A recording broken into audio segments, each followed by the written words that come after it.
Doctor Ambarish का अभिवादन स्वीकार करिए।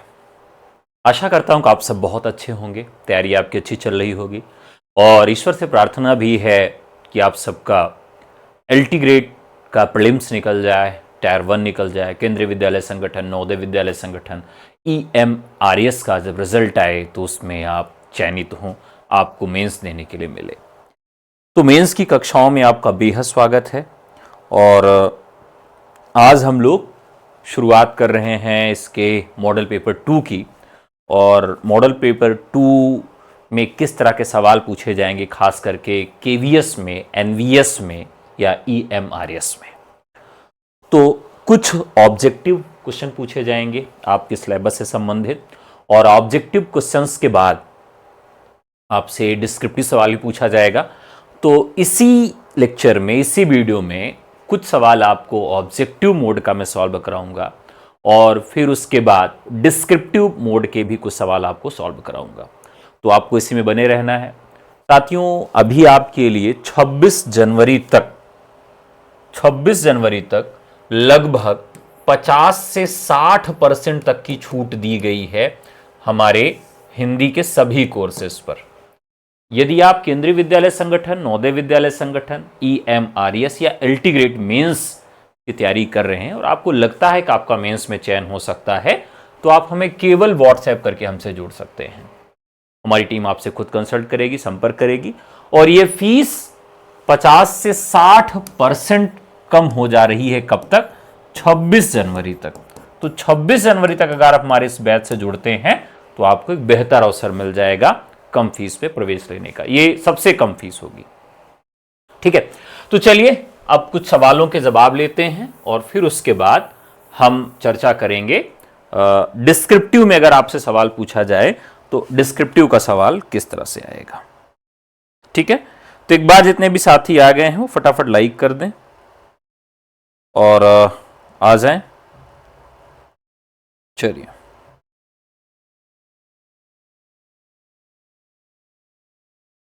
शुरू किया जाए। Very good.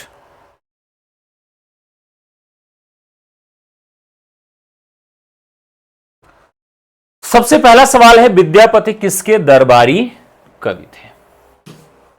विद्यापति किसके दरबारी कवि थे? अब विद्यापति के विषय में आप सब जानते हैं कि विद्यापति जो हैं उनको हम आदिकाल के कवि के रूप में जानते हैं। किस काल के कवि के रूप में जानते हैं? आदिकाल के रूप में। आदिकाल में इनको किस वर्ग के अंतर्गत रखा जाए, इसके लिए भी एक बहस थी। देखिए, जो विद्यापति हैं मुख्यतः है कौन? शैव हैं, लेकिन कृष्ण काव्य पर रचनाएं जब लिख रहे हैं तो क्या हो जाते हैं? ये वैष्णव हो जाते हैं।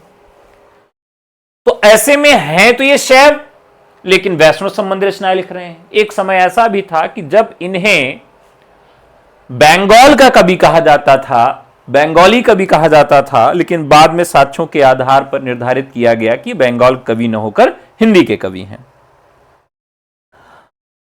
अब इनकी कीर्ति लता और कीर्ति पताका, यह दोनों रचनाएं जो हैं वह अवहट्ट भाषा में है। ये कीर्ति सिंह और शिव सिंह, कीर्ति सिंह और शिव सिंह, इन दोनों के दरबार में भी रहे। तो यहां तो कीर्ति सिंह इनका राइट आंसर हो जाएगा। पुरुष परीक्षा, लिखनावली और शैव सर्वस्व स्वार इन्होंने संस्कृत में लिखा है। और तो यहां पर इन्हें पदावली की वजह से, पदावली जो इनकी रचना है मैथिली भाषा में लिखी गई और इस रचना की वजह से इनको मैथिल कोकिल भी कहा जाता है। तो ये कुछ फैक्ट्स हैं। कीर्ति सिंह ये राइट आंसर हो जाएगा। अगला सवाल है, निम्नलिखित में से कौन सा काव्य भक्तिकाल का नहीं है? निम्नलिखित में से कौन सा काव्य भक्तिकाल का नहीं है? यह भी काफी महत्वपूर्ण सवाल है। निम्नलिखित में से कौन सा काव्य भक्तिकाल का नहीं है? संत काव्य, राम भक्ति काव्य, छायावादी काव्य या सूफी काव्य? आसान सवाल है। अगर हम भक्तिकाल को देखें तो भक्तिकाल में हमें दो धाराएं मिली, एक तो सगुण धारा मिली और दूसरी निर्गुण धारा मिली। सगुण धारा जो है इसमें हमको राम मिले और कृष्ण मिले, और निर्गुण में हमें संत मिले और सूफी मिले। तो ये धाराएं हमें भक्तिकाल में मिली। यानी छायावाद जो है यह हमें आधुनिक काल में मिलता है। गहनानंद की रचना नहीं है। अब यहां पर देखिए, गहनानंद की रचनाओं से संबंधित चीजें हमें जाननी चाहिए। जैसे सुजान सार इनकी एक रचना है, इश्क लता इनकी रचना है,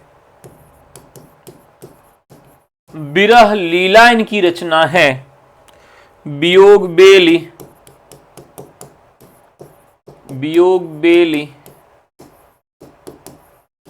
कोकशार इनकी रचनाएं हैं, कृपा कंद, यमुना यश। तो अब यहां देखिए, जो एक सवाल टकराता है वो क्या टकराता है कि इश्क नामा और इश्क लता बहुत मिलता जुलता नाम है। इश्क नामा और इश्क लता। सुजान सार के नाम से, यानी सुजान को भी केंद्र में रखकर बहुत सारी रचनाएं लिखी गई। रीतिकाल में सुजान से संबंधित भी बहुत सारी रचनाएं। अब देखिए, जो चीज बहुत घनी है उसका सार निकाला जाता है, यानी सुजान का सार गहनानंद। ठीक है। सुजान का चरित एक आएगा। ठीक है। और विरह लीला, अब इश्क की लता बहुत घनी होती है और इश्क का नाम बोध होता है। तो इश्क नामा बोध का मतलब बोधा की रचना हो गई और सुजान सार गहनानंद की रचना हो गई। ये सारी इनकी रचनाएं हैं। यहां पूछ रहा है कि गहनानंद की रचना नहीं है, तो बताइए आप सब क्या कमेंट कर रहे हैं। 13वीं का सी लोग जवाब दे रहे हैं, कह रहे हैं कि यह इनकी रचना नहीं है। तो चलिए देखते हैं फिर ये किसकी रचना हो सकती है। तो इसमें एक रीतिवादी कवि हुए जिनका नाम है, उनकी रचना है फूल मंजरी। फूल मंजरी जिसकी रचना है लक्ष्मण श्रृंगार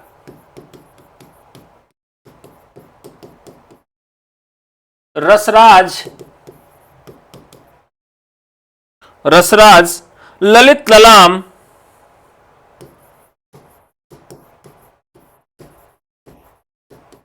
ललाम सत्सई अलंकार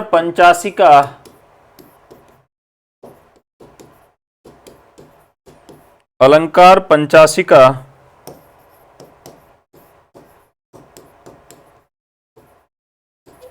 वृत्त कौमुदी, ये जो रचनाएं हैं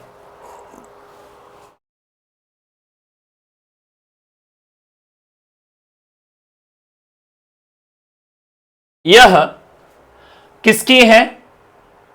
यह सारी रचनाएं उन्हीं की हैं जिन्होंने साहित्य सार लिखा है। कौन है वो? मतीराम। तो मतीराम राइट आंसर।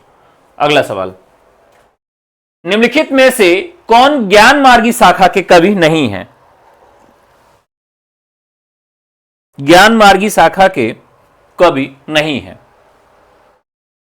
देखिए, कबीर संत काव्य के अंतर्गत रैदास और दादू कुतुबन जो हैं, जिन्होंने रचना लिखी है क्या, मृगावती, यह किसके अंतर्गत आते हैं,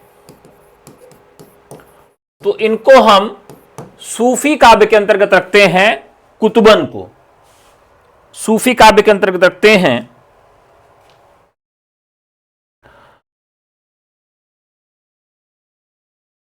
अगला सवाल, निम्नलिखित में कौन रीतिमुक्त कवि नहीं है? निम्नलिखित में से कौन रीतिमुक्त कवि नहीं है? ऑप्शंस हैं गानानंद, बोधा, आलम या फिर बिहारी। तो बिहारी को हम किसके अंतर्गत रखते हैं? रीति सिद्ध कवियों के अंतर्गत। लेकिन बच्चन सिंह इनको आभिजात्य वर्ग के अंतर्गत रखते हैं या फिर इन्हें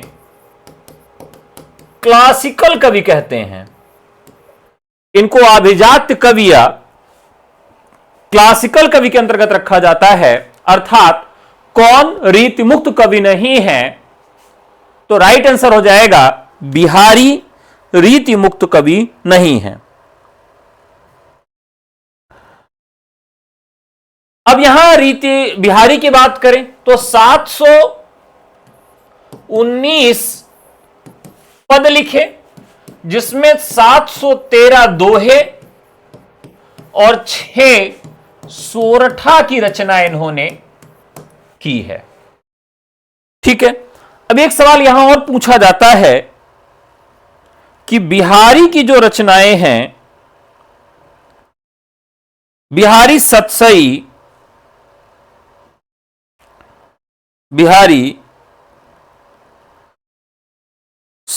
की टीका कितने लोगों ने लिखा है, वह भी सवाल पूछा जाता है। या बिहारी सतसई की सबसे चर्चित टीका कौन सी मानी जाती है? तो मैं नाम लिख रहा हूं, अमर चंद्रिका बहुत महत्वपूर्ण है। अब देखिए अमर कौन होगा? तेरी मधुर मधुर मुस्कनिया पे बलिहार जाऊं जी। तो जिसकी मुस्कान बहुत अच्छी है, जिसका सूरत बहुत अच्छा है, जिसकी कीर्ति बहुत अच्छी है, वह क्या हो जाएगा? सूरती हो जाएगा, यानी कि वह अमर हो जाएगा। तो सूरती मिश्र अमर चंद्रिका। बिहारी रत्नाकर किसकी है? तो ये जगन्नाथ दास रत्नाकर की है। और यह सबसे प्रामाणिक टीका मानी जाती है। पूछा भी जाता है कि बिहारी की सबसे प्रामाणिक टीका कौन सी मानी जाती है? लाल चंद्रिका, ला से लाल, ला से लल्लू लाल। तो लाल चंद्रिका भी लल्लू लाल की है। संजीवनी भाष्य, यह किसकी है? तो पद्म सिंह शर्मा की है। यह भी काफी महत्वपूर्ण है, संजीवनी भाष्य पद्म सिंह शर्मा की। कवि प्रिया बहुत महत्वपूर्ण रचना है। कवि प्रिया एक टीका है, किसकी? सरदार कवि की टीका है। कवि प्रिया किसकी टीका है? सरदार कवि की है। और यह किस पे लिखी गई है? यह भी आपके जो बिहारी के दत्तक पुत्र थे कृष्ण कवि ने बिहारी की पहली टीका लिखा था। तो यह भी याद रखना है कि पहली टीका किसने लिखा था? तो उनके दत्तक पुत्र ने लिखा था। ठीक है, अगले सवाल पे चलते हैं। निम्नलिखित में से कौन अष्टछाप के कवि नहीं है? निम्नलिखित में से कौन अष्टछाप के कवि नहीं है? बताइए।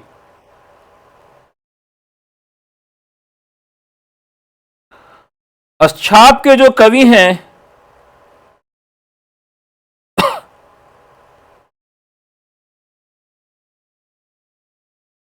उनकी बात करें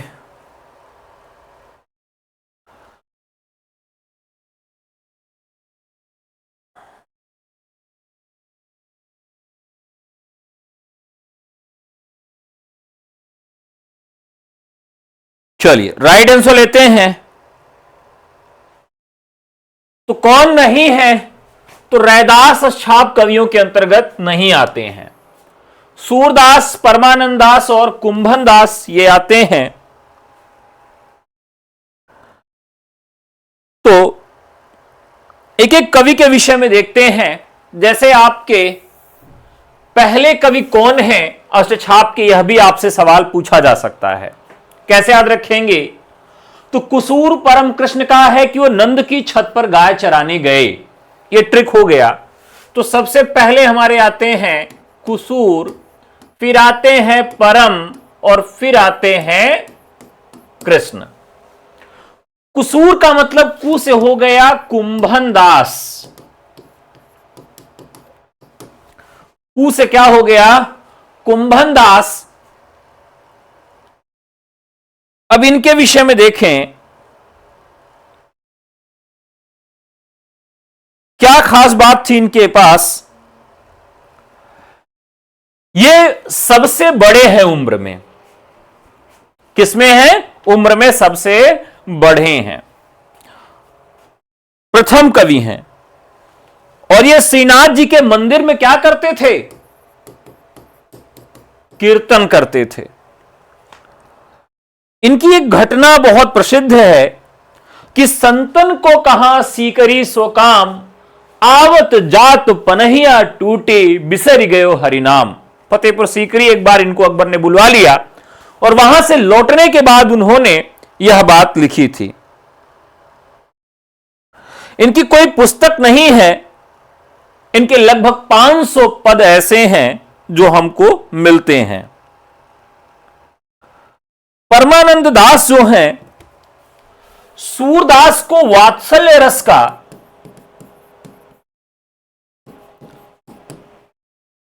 सर्वश्रेष्ठ कवि कहा जाता है। तो उसी काल में ही, यानी उसी अष्टछाप में परमानंद दास ऐसे हैं जो दूसरे कवि हैं जिनको हम मानते हैं। दान लीला और ध्रुव चरित इनकी रचनाएं हैं। दान लीला और ध्रुव चरित जो महत्वपूर्ण रचनाएं हैं। तो वात्सल्य रस और बाल लीला के लिए सबसे अधिक जाने जाते हैं ये। यानी वात्सल्य रस में दूसरा कवि आपसे पूछा जाए तो वात्सल्य रस में दूसरे बड़े कवि आपके परमानंद दास ठहरेंगे। दास्य भाव के पदों की भी रचना इन्होंने किया है और विरह वर्णन जो है इनका बहुत ही महत्वपूर्ण है।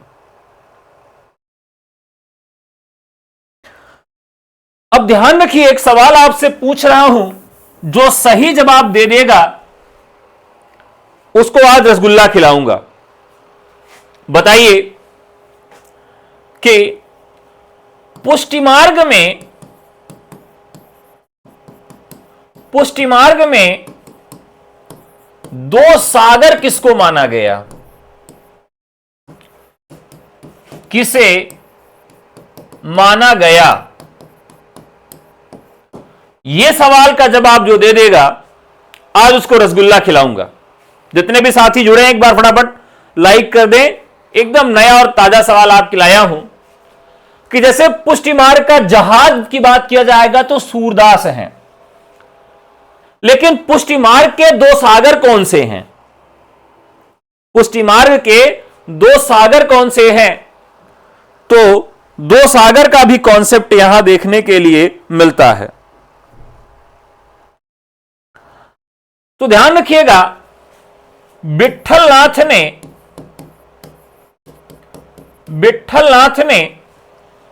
दो सागर माने। विट्ठलनाथ ने दो सागर माने। पहला सागर किसको माना? सूरदास को। और दूसरा सागर किसको माना? परमानंद दास को। यानी सवाल यहां से भी पूछा जा सकता है कि विट्ठलनाथ ने पुष्टि मार्ग के अंतर्गत दो सागर किसको माना? तो विठलनाथ ने दो सागर माना है, सूरदास को और परमानंद दास को। बहुत ही महत्वपूर्ण कॉन्सेप्ट है, याद रखिएगा।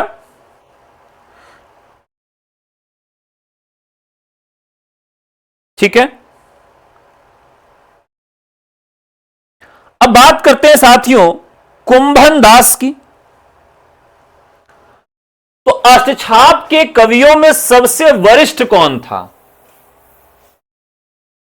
तो अष्टछाप के कवियों में सबसे वरिष्ठ कौन थे? तो सबसे वरिष्ठ थे कुंभन दास जी, सबसे वरिष्ठ थे। और ये सबसे अधिक विरक्ति किसके अंदर थी? तो सांसारिकता से सबसे अधिक विरक्ति किसके अंदर थी अष्टछाप में? तो सबसे अधिक विरक्ति भी थी इन्हीं के अंदर। ठीक है, तो यह भी आपको याद रखना है। अगला सवाल, निम्नलिखित में से कौन सा तुलसीदास की रचना नहीं है? कौन सी तुलसीदास की रचना नहीं है? बरवे रामायण, रामाज्ञा प्रश्न, Ramcharitmanas.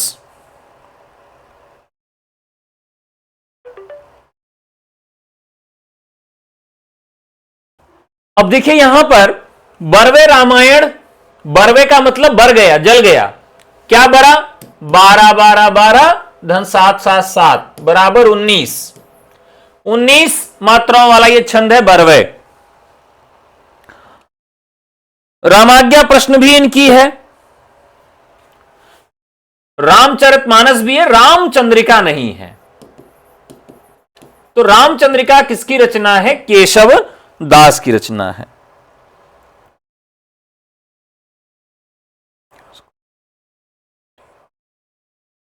Memory of the word register, memory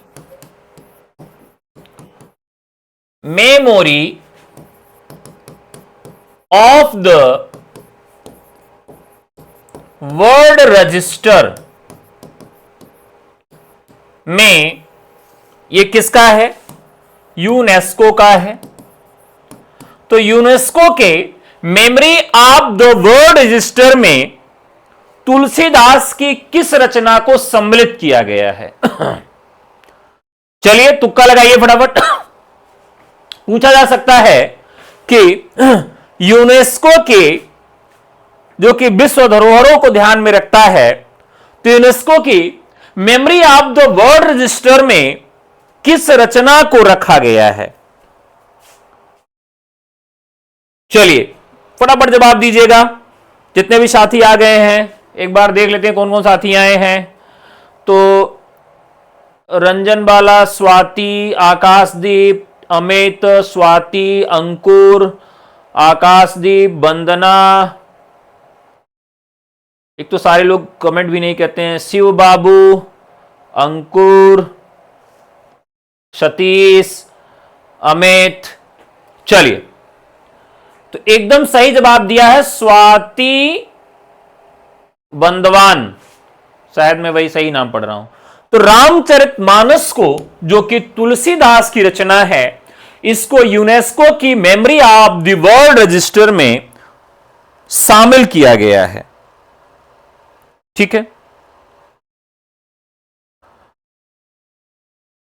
अब आप बताएंगे कि इनमें से एक प्रश्न, एक सवाल, एक रचना ऐसी है जो शकुन विचार से संबंधित है। आपसे पूछा जा सकता है कि तुलसीदास ने कौन सी रचना शकुन विचार के लिए लिखा था? तुलसीदास ने कौन सी रचना शकुन विचार के लिए लिखा था? शकुन विचार के लिए तुलसीदास ने रामाज्ञा प्रश्न लिखा था। शकुन विचार के लिए रामाज्ञा प्रश्न लिखा। सोचिए कि तुलसीदास के पिताजी एक ज्योतिषी थे और उन्होंने जो विवाह किया अपने पुत्र तुलसीदास का, किससे किया? एक ऐसी ही कन्या से किया जिसके पिताजी स्वयं ज्योतिषी थे। तो भाई ऐसे तो होता है ना कि आपस में ही भाई विवाह होता है परिचित में। तो वो भी कौन थे? वो भी ज्योतिष थे और उनकी पत्नी के पिताजी भी ज्योतिषी ही थे। तो वहां के ज्योतिषियों के कहने के बाद उन्होंने यह रचना लिखा था। ठीक है,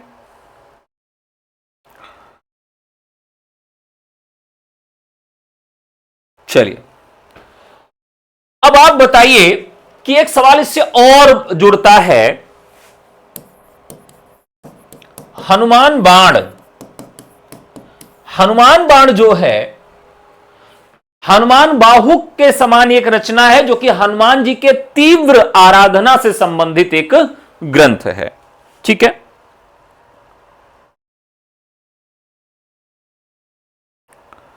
अब बात करते हैं रामचंद्रिका की। तो रामचंद्रिका एक वजह से बहुत सफल मानी जाती है, बाकी सारे वजहों से तो यह असफल मानी जाती है, लेकिन एक ऐसी वजह है जिसकी वजह से सफल मानी जाती है। वो कौन सा है? रामचंद्रिका अपने संवाद के लिए सफल मानी जाती है, क्योंकि उनकी इसकी रचना भी उन्होंने किसके लिए किया था? रामलीला के लिए किया था। और रामलीला में प्रमुख क्या होता है? संवाद प्रमुख होता है। तो संवाद की दृष्टि से रामलीला बहुत ही अच्छी रचना मानी जाती है।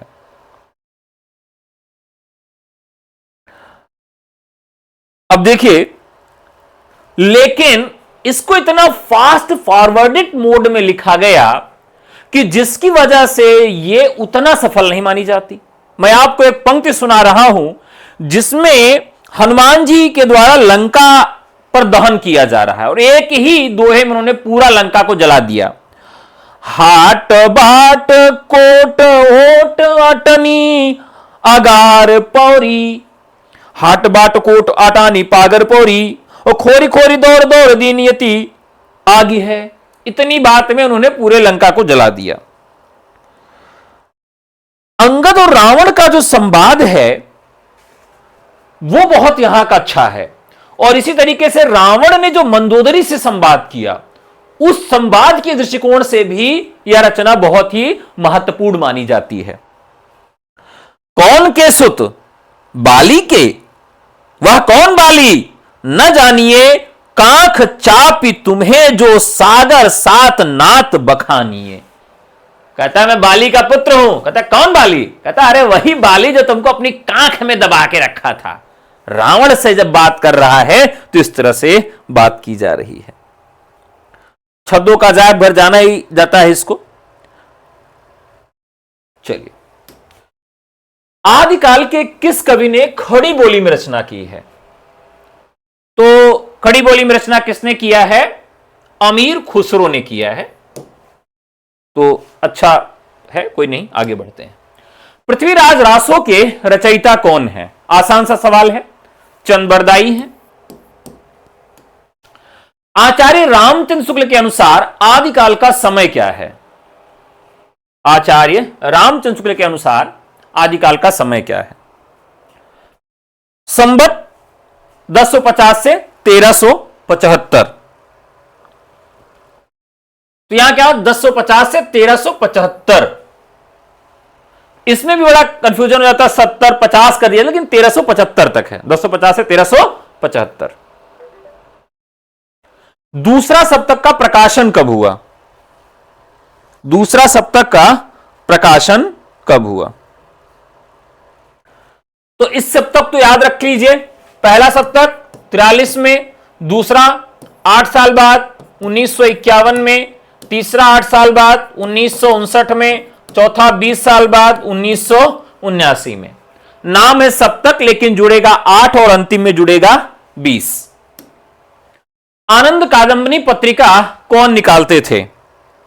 आसान आसान से सवाल पूछे जाएंगे इस तरह से। आनंद कादंबरी पत्रिका कौन निकालते थे? तो बद्री नारायण चौधरी प्रेमघन निकालते थे। तार सप्तक के कवि कौन नहीं है? तार सप्तक के कवि कौन नहीं है? तो यहां पर राइट आंसर हो जाएगा भवानी प्रसाद मिश्र। ठीक है।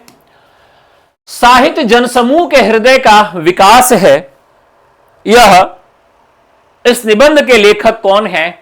तो बालकृष्ण भट्ट हो जाएंगे। ठीक है।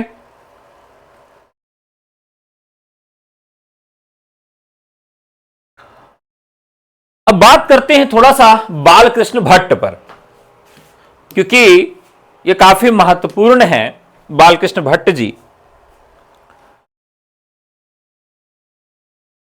ये लेखक, निबंधकार और पत्रकार थे। लेखक, निबंधकार और पत्रकार थे, यानी तीनों चीजें इनके यहां मिलती हैं।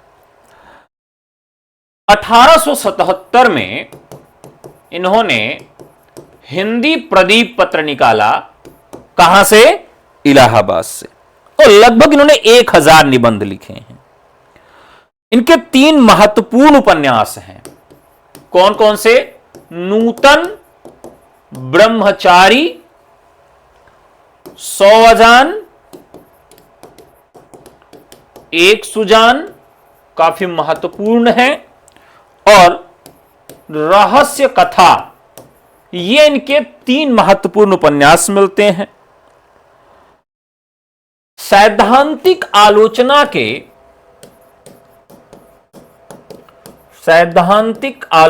के जनक भी माने जाते हैं। सैद्धांतिक आलोचना के जनक भी माने जाते हैं ये, ठीक है। और इन्होंने मौलिक और अनुदित दोनों प्रकार के नाटक भी लिखे हैं। हिंदी नई चाल में ढली, यह उद्घोषणा किसने की थी?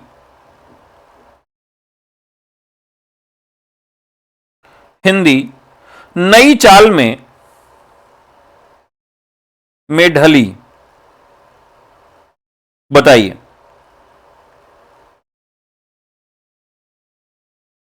अगर आपसे यह पूछ लिया जाए कि हिंदी नई चाल में ढली, यह क्यों कहा गया, या इसका तात्पर्य क्या है, या यह कहने के पीछे इसका उद्देश्य क्या है, अगर इस तरह का सवाल बने तो आप क्या जवाब देंगे कि हिंदी नई चाल में ढली, इसका तात्पर्य क्या है? चलिए देखते हैं, क्योंकि यह सवाल ऑब्जेक्टिव, डिस्क्रिप्टिव में भी पूछा जा सकता है, और इस सवाल को कई दृष्टिकोणों से पूछा जा सकता है। तो यह किसका कथन है? भारतेंदु हरिश्चंद्र का कथन है। इन्होंने यह बात कहां लिखी? कालचक्र में लिखी। कब लिखी? 1873 में लिखी। इसमें उन्होंने क्यों इसे ऐसा कहा? अभी तक तो हम लोगों ने यही पढ़ लिया, इतना ही पढ़ लिया ऑब्जेक्टिव में कि भाई हिंदी नई चाल में ढली, किसने कहा? भारतेंदु ने। कहां कहा? कालचक्र में कहा। किस सन में कहा? 1873 में कहा। बस सारे सवाल समाप्त। लेकिन अब इसका प्रोस्पेक्टिव समझना पड़ेगा। भाषा का आधुनिकीकरण, भाषा का आधुनिकीकरण, यानी उन्होंने किस कारण से इसे कहा? उस समय जो भाषा थी वो पंडिताऊपन, मुल्लापन, यानी उर्दू या संस्कृत से लदी थी। लेकिन जब भारतेंदु जी यह बात लिख रहे हैं तो हिंदी सरल और सहज रूप में आती है। तो एक प्रमुख कारण था हिंदी नई चाल में ढली कहने का। दूसरा जो कारण था वह था खड़ी बोली का विकास। खड़ी बोली का विकास था, जिसकी वजह से यह बात उन्होंने कही। तीसरा था विषय वस्तु में परिवर्तन। चौथा क्या था? राष्ट्रवाद और सुधारवाद जैसे विषय भी इसमें शामिल होने लगे। और सबसे महत्वपूर्ण तथ्य क्या था कि आधुनिक काल में जब वो हिंदी नई चाल में ढली लिख रहे हैं, उसका प्रमुख कारण था गद्य का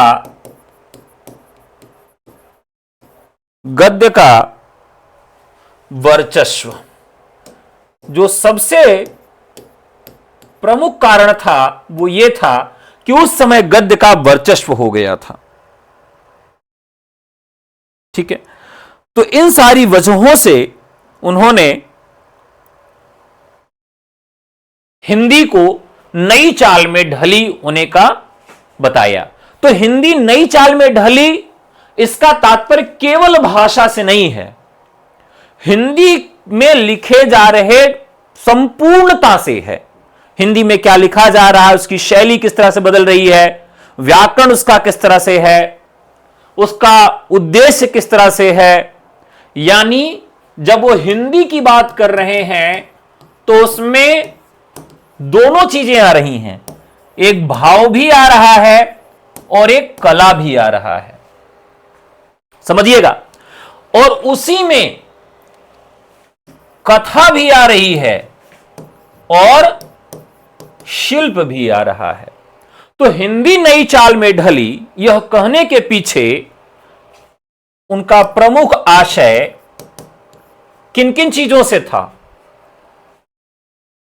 भाव, कला, कथा, शिल्प, भाषा, इन सब को ही आधार बनाकर उन्होंने यह बात कही है।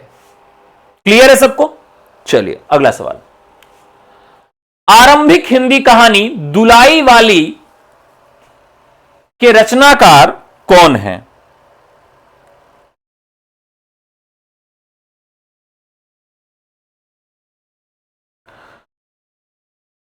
अब देखिए यहां पर एक कहानी है दुलाई वाली, जिन्हें क्या कहा जाता है? राजेंद्र बाला घोष। इन्हें बंग महिला के नाम से भी जाना जाता है और दुलाई वाली कहानी 1907 में लिखी गई। एक तो इस कहानी की डेट याद रखना, क्योंकि हिंदी की आरंभिक कहानियों में जितनी भी कहानियां आती हैं सबकी डेट आपको याद रखनी पड़ेगी। अब दुलाई वाली कैसे याद रखेंगे? तो पहले जो भी टिकिया आती, जैसे धुलाई की जाती थी, 5 रुपए की आती थी, लेकिन जमाना बदला तो वही टिकिया 2 रुपए बढ़ा के कितने में आने लगी? 7 रुपए में। तो कैसे याद रखेंगे? दुलाई किससे होगी? 7 रुपए से होगी। दुलाई वाली क्या हो गया? 1907 हो गया। क्लियर हो गया? यानी अब दुलाई वाली जो है वो कब आ गई? 1907 में आ गई। अब ये जो कहानी है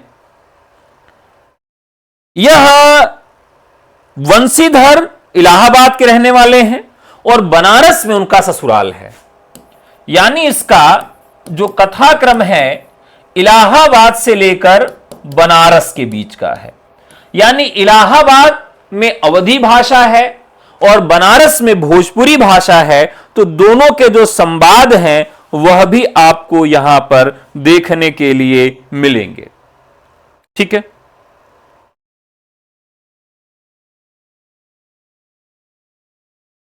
बंग महिला के नाम से इनकी कहानियां आपको मिलेंगी। देखते हैं। तो बंग महिला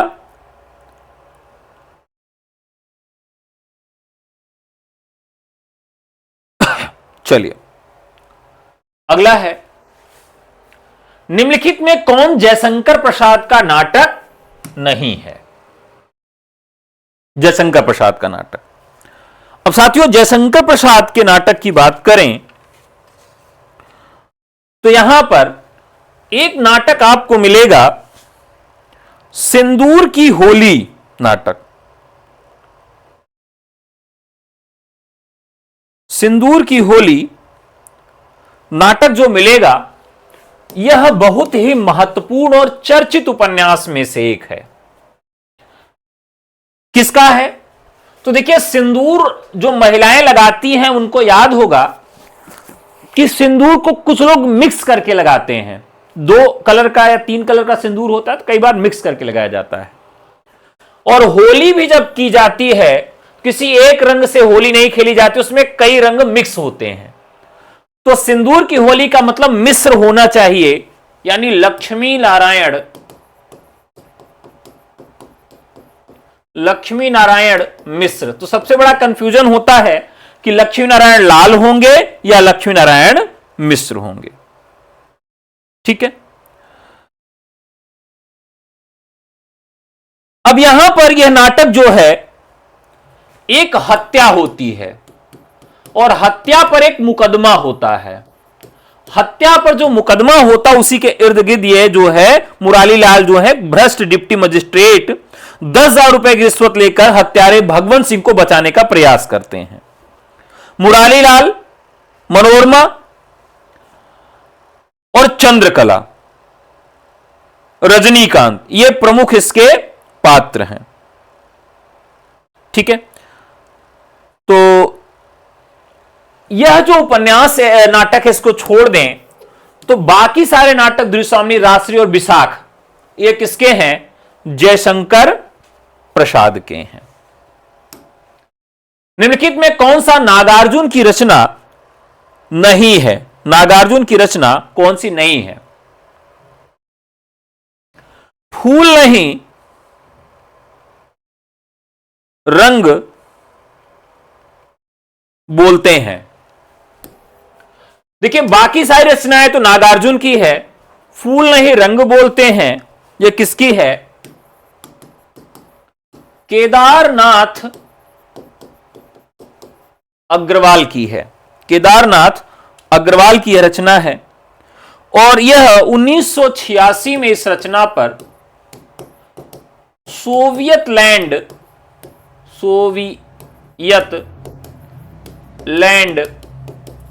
नेहरू पुरस्कार दिया जाता है। ठीक है, और इसकी एक प्रसिद्ध पंक्ति है जो परीक्षा में पूछी जाती है मानवीकरण अलंकार के रूप में। कौन सी पंक्ति है? धूप चमकती है चांदी की साड़ी पहने, धूप चमकती है चांदी की साड़ी पहने, किरणें नाचती हैं कलियों के अधरों पर, किरणें नाचती हैं कलियों के अधरों पर। तो ये है, यानी राइट आंसर हो जाएगा डी। अगला सवाल, आधे अधूरे नाटक के रचनाकार कौन है?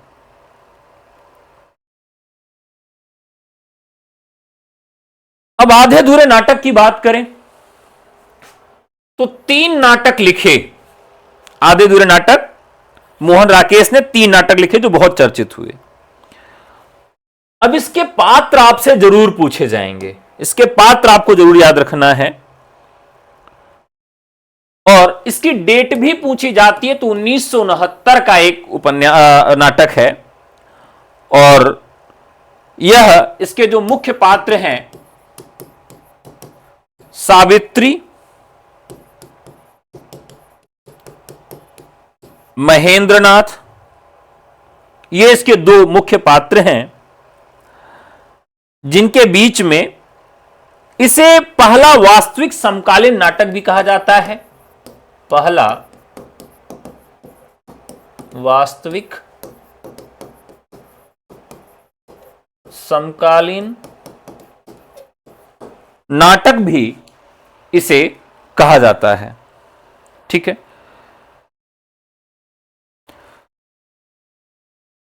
सावित्री की इच्छाएं और महेंद्रनाथ का व्यक्तित्व और बच्चों का भविष्य तीनों क्या हैं? अधूरे हैं, यानी अपूर्णता दिखाता है यह नाटक। प्रयोगवाद की प्रवृत्ति नहीं है। प्रयोगवाद बहुत महत्वपूर्ण सवाल है।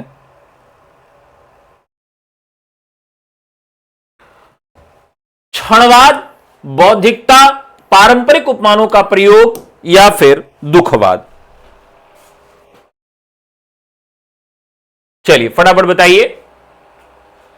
इसके बाद हम लोग एक सवाल डिस्क्रिप्टिव भी सॉल्व करेंगे। एक सवाल हम लोग इसके बाद डिस्क्रिप्टिव भी सॉल्व करेंगे।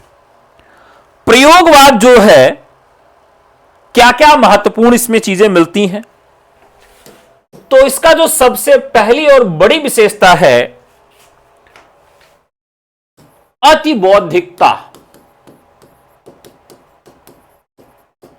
अति बौद्धिकता।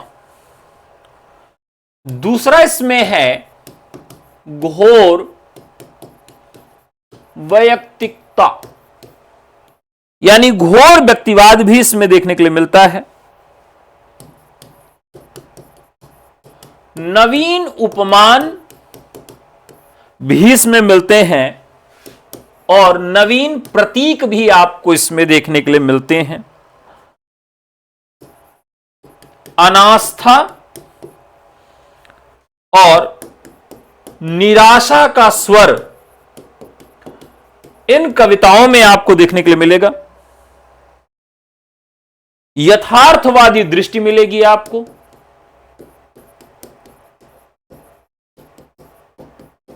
यथार्थवादी दृष्टि भी आपको मिलेगी, यानी इन सब में क्या नहीं मिलेगा, पारंपरिक उपमानों का प्रयोग यहां देखने के लिए हमें नहीं मिलता है। ठीक है।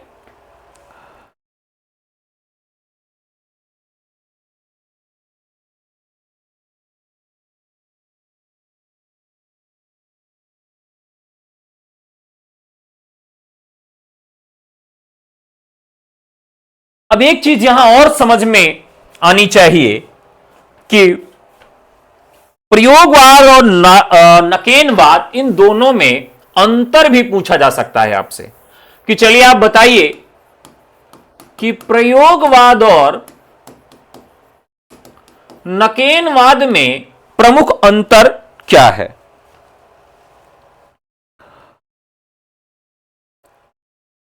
अब देखिए, जो प्रयोगवाद है यह 1943 में आता है और प्रयोगवाद जो नकेनवाद जो है 1956 में आता है।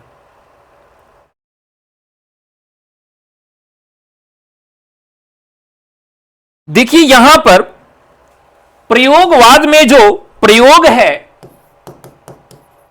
वह साधन के रूप में आता है और यहां जो है वह साध्य के रूप में आता है। साध्य को आप अंग्रेजी में ज्यादा अच्छे समझ पाएंगे, GOAL, गोल, जिसे हम क्या कहते हैं, गोल कहते हैं। तो नकेनवाद में प्रयोग क्या है, गोल है, और प्रयोगवाद में वो क्या है, साधन है। ठीक है। यह एक विस्तृत आंदोलन था और यह नई कविता को जन्म देता है। एक विस्तृत आंदोलन था और यह नई कविता को जन्म देता है और यह 3 कवियों का ही ग्रुप था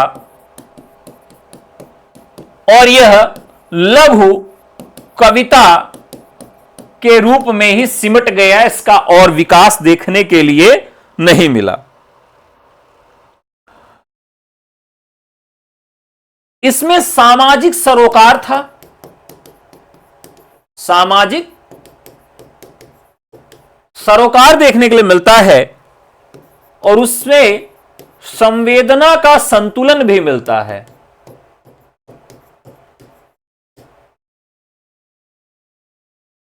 इसमें कलात्मक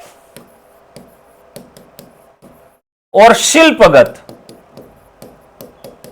नवीनता पर ही जोर दिया गया कि हम भाई इस पर ही जोर देंगे।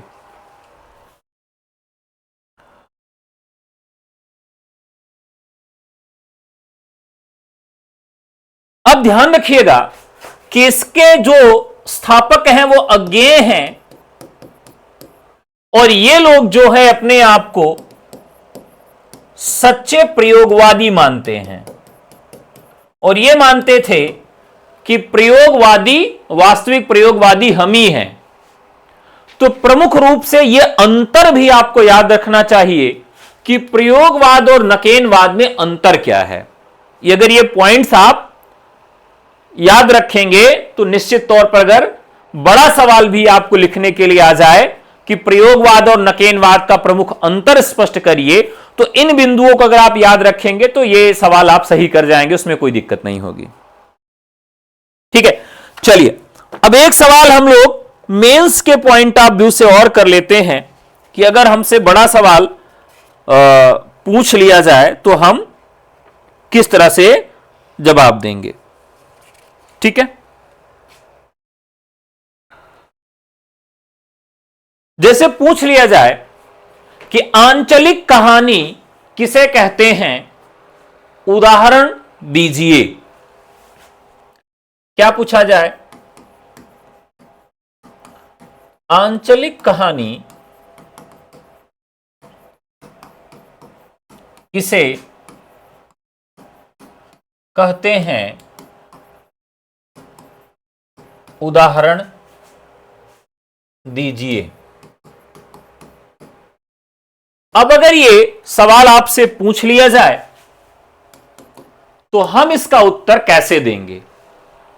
तो साथियों, अगर कभी भी आपसे डिस्क्रिप्टिव राइटिंग आ रही है तो आपको किसी भी सवाल को पहले तोड़ना है भागों में। कितने भागों में हम इसको तोड़ सकते हैं? तो सबसे पहला पार्ट होगा आंचलिक कहानी और दूसरा होगा उदाहरण दीजिए। बस 2 पार्ट में हो गया। पहला पार्ट इसका होगा भूमिका, दूसरा पार्ट होगा आंचलिक कहानी, तीसरा पार्ट होगा उदाहरण दीजिए और चौथा पार्ट होगा इसका निष्कर्ष। यानी ये सारे पॉइंट्स हम मन में रखेंगे, मन में हम इसे रखेंगे और फिर उसका हम जवाब देंगे। ठीक है, तो चलिए शुरू करते हैं।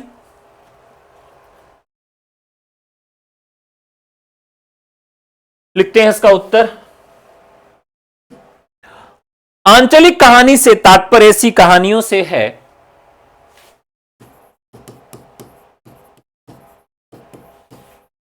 आंचलिक कहानी से तात्पर्य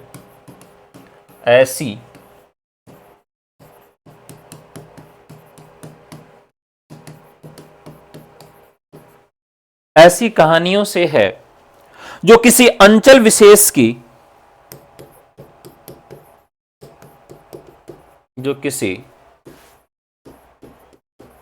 अंचल विशेष की परिस्थितियों पर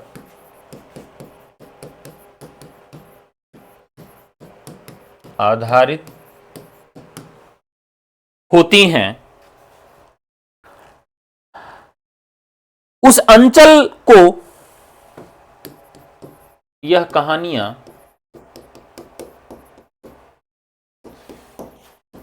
उस अंचल को समग्रता के साथ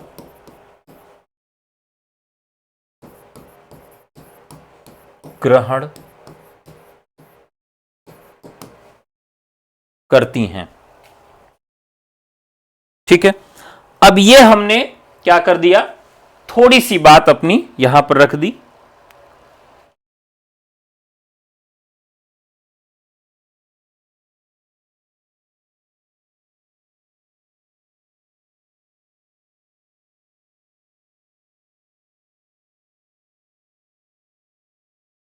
चलिए आगे लिखते हैं।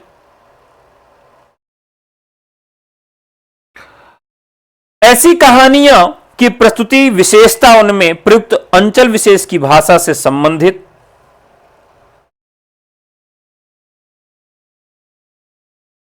अब हम क्या करें कि अगर इसे हम पॉइंट वाइज लिख दें तो ज्यादा मजा आ जाएगा। चलिए पहला पॉइंट लिखते हैं, क्षेत्रीयता की प्रधानता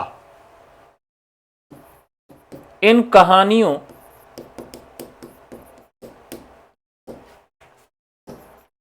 की प्रमुख विशेषताएं निम्नवत हैं। पहला,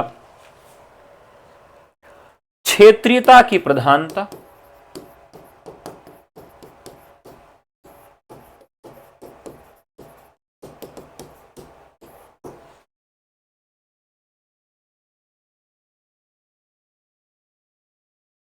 जैसे बिहार के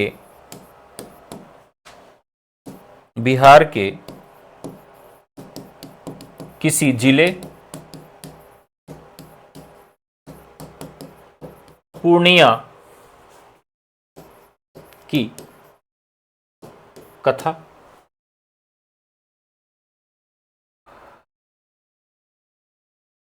इसमें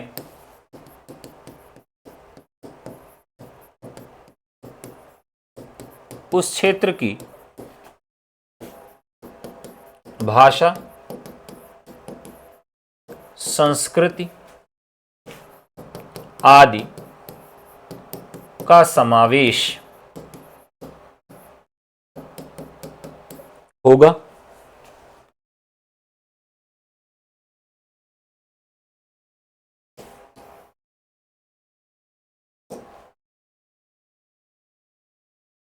दूसरा, लोक भाषा और देशज मुहावरा।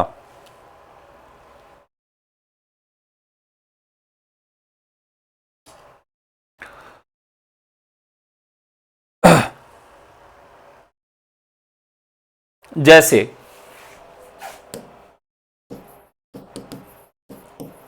लोक भाषा के गीत यथा रसप्रिया कहानी में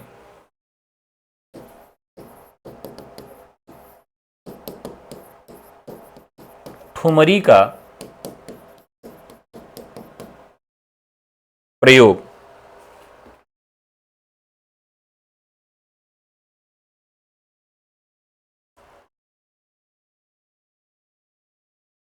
ठीक है।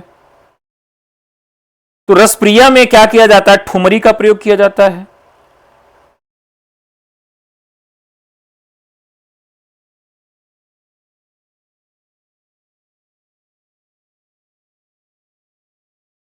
मृदंगिया है जिसके माध्यम से किया जाता है। जैसे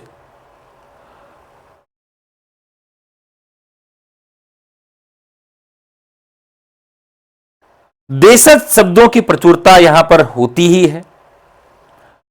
इसके अलावा लोक संस्कृति,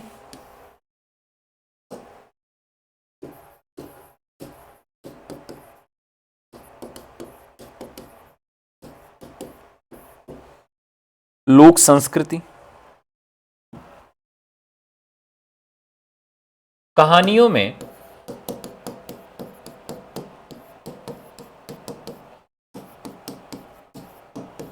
नौटंकी, लैला मजनू का स्वांग,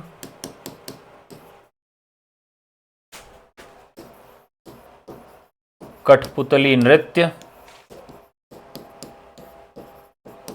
आदि की प्रचुरता होती है। अब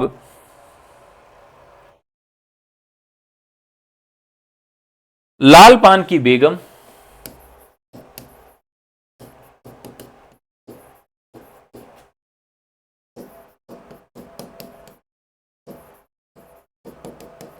कहानी लोक संस्कृति की दृष्टि से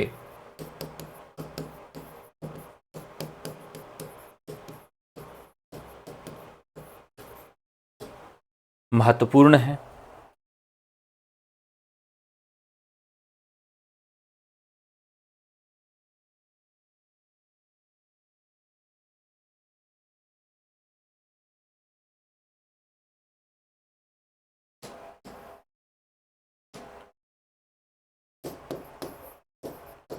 देश काल,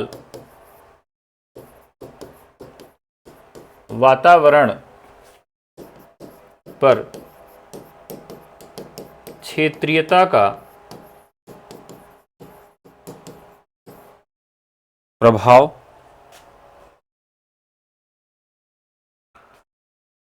जैसे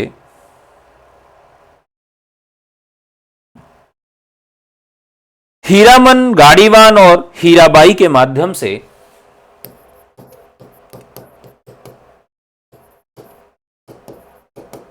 हीराबाई आदि पात्र रेणु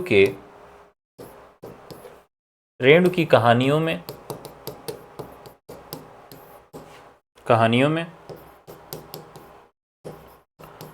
अपनी देशज भाषा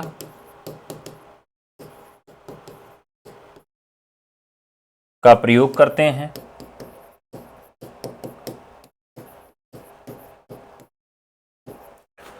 बैलगाड़ी से यात्रा करते हैं।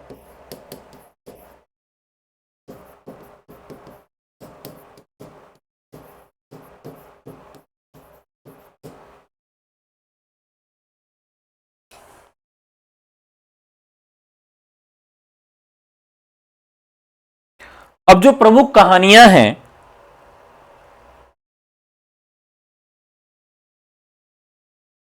उनकी भी चर्चा इसमें हम लास्ट में कर लेंगे।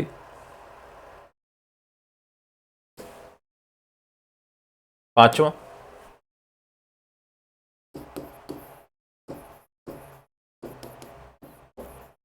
प्रमुख कहानियां उदाहरण के रूप में जिसमें आंचलिकता के सभी तत्व विद्यमान हैं। उदाहरण स्वरूप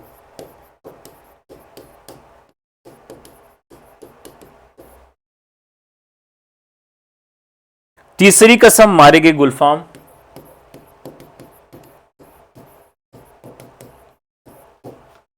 लाल पान की बेगम,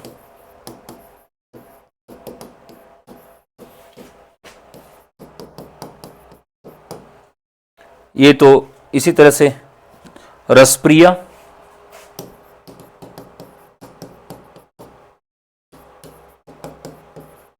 बिहार अंचल,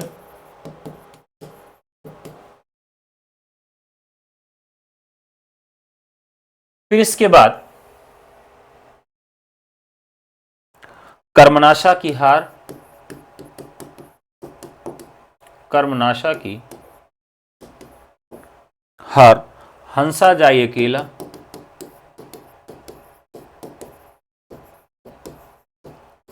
हंसा जाए अकेला, अकाल जो कि अमरकांत की कहानी है,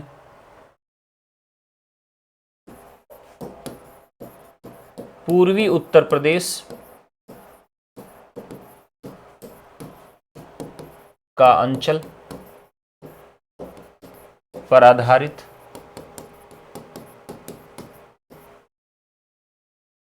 इसी तरीके से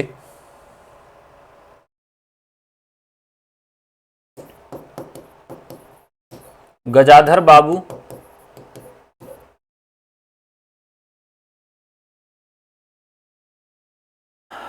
गजाधर बाबू वापस आ रहे हैं,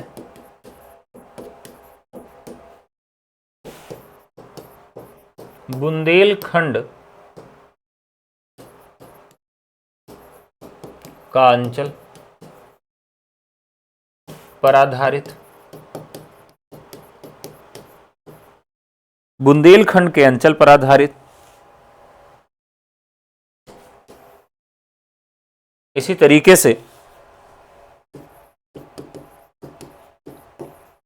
कोशी की घटवार,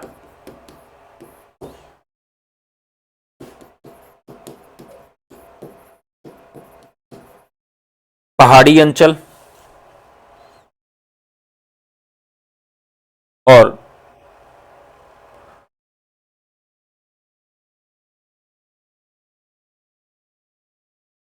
ये बिज्जी एक कहानी आती है, विजय दान देथा की है।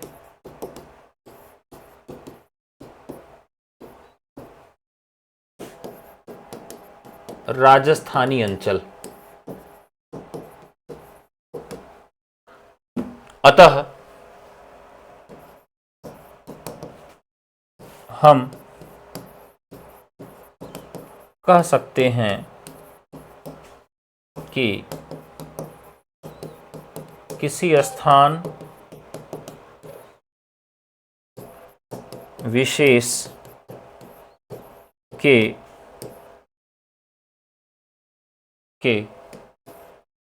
वातावरण, भाषा, देश काल, पात्र, संस्कृति को ध्यान में रखकर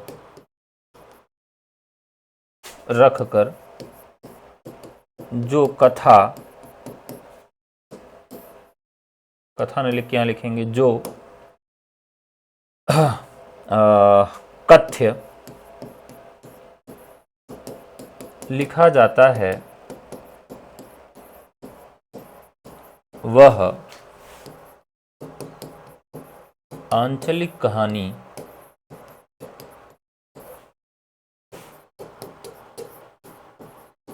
होती है।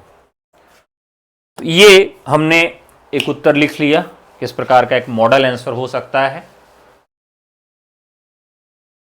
तो इसको मैंने एलटी, केवीएस, एनवीएस, एमआरएस तीनों परीक्षाओं को ध्यान में रख के लिखा है, क्योंकि 125 शब्द में भी अगर लिखना हो तो आप इसको लिख सकते हैं, और 200 शब्दों में लिखना हो तब भी आप लिख सकते हैं। तो दोनों तरह का अगर सवाल पूछा जाए तो जवाब आपको इसी तरह से लिखना होगा।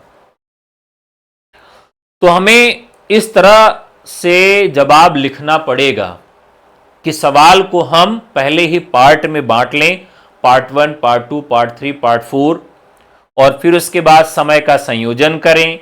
ये देखें कि हमें कितने मिनट में कितने शब्द लिखने हैं, एक सवाल का जवाब लिखने में कुल कितना टाइम देना है। जब तक हम ये पूरा फॉर्मेट नहीं सेट कर पाएंगे, हम सही से जवाब नहीं लिख पाएंगे। अगर आप इसी फॉर्मेटिंग के साथ हमारे साथ जुड़कर तैयारी करना चाहते हैं तो आपको केवल व्हाट्सएप करना है 98 28 95 92 37 पर। अगर आप हमारे निःशुल्क ग्रुप से जुड़ना चाहते हैं, जो कि टेलीग्राम ग्रुप है, केवल मेंस के स्टूडेंट्स के लिए है, तो वो आपको कमेंट बॉक्स में, डिस्क्रिप्शन में भी मिल जाएगा। उस मेंस के बैच से भी आप हमसे जुड़ सकते हैं, केवल व्हाट्सएप करके। ठीक है, व्हाट्सएप करके भी लिंक ले सकते हैं, टेलीग्राम के माध्यम से भी हमसे जुड़ सकते हैं। तो ये इसका बोर्ड मटेरियल है, और पहला निःशुल्क मॉडल पेपर जो है वह भी आपको वहां मिल जाएगा, जिसमें पूरे सवालों को फॉर्मेट के जरिए आपको निःशुल्क हम देंगे, पहला मॉडल पेपर। तो चलिए आज के लिए इतना ही, फिर आपसे मिलते हैं अगली क्लास में। तब तक के लिए नमस्कार, जय हिंद, धन्यवाद।